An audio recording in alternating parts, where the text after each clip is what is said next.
over the weekend was the 1 year anniversary of President Trump barely getting missed by an assassin's bullet. Thank God, by the way. The reports are now starting to come out and people are kind of digging through them. There was a Senate committee that dug really into the assassination attempt.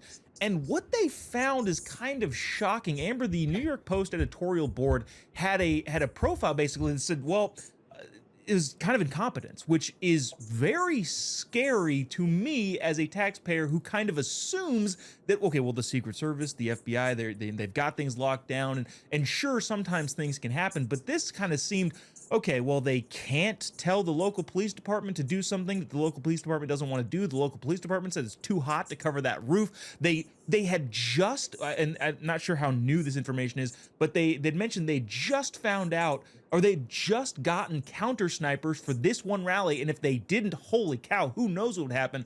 What needs to happen to instill or reinstill the confidence in these sorts of institutions for the American people? Because right now I'm kind of looking at it going, holy cow, how safe are we really? This report was wild. It also said that there was a credible threat made in the week prior to the Butler rally that the Secret Service, or at least Trump's team, was not informed of. And I've been very surprised at the president's response to this. He says that he's satisfied with the investigation, and we just learned that the punishment for some of the agents involved in this security failure was merely a 10 to 42 day suspension and then reassignment to different jobs, basically out of the field. I mean, if it were me that got my ear hit by a bullet, I would want all of them fired. I would want a total leadership replacement at the top of the Secret Service.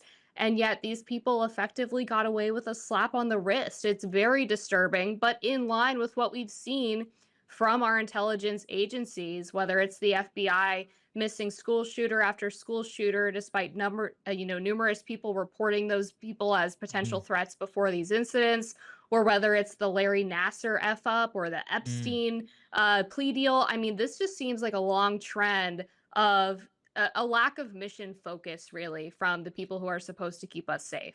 Yeah, it's honestly shocking that there's this level of effectively incompetence at the highest levels. Bo, one of the things that was in that particular New York Post article was that the Secret Service had some tech issues with what's going on there. Now, tech issues happen. That's not something that you can avoid, but apparently there was no backup plan with those tech issues in place. When we do events, right, if you have a big screen, there's always a backup plan. And that's an event, not necessarily, that's an event that people are putting on, not keeping the former and future president of the United States safe. What happens to happen culturally to be able to make sure that this stuff doesn't happen again?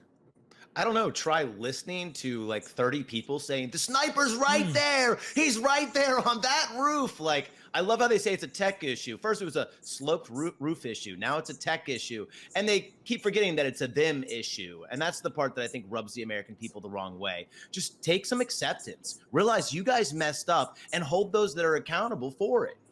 I think it's pretty simple.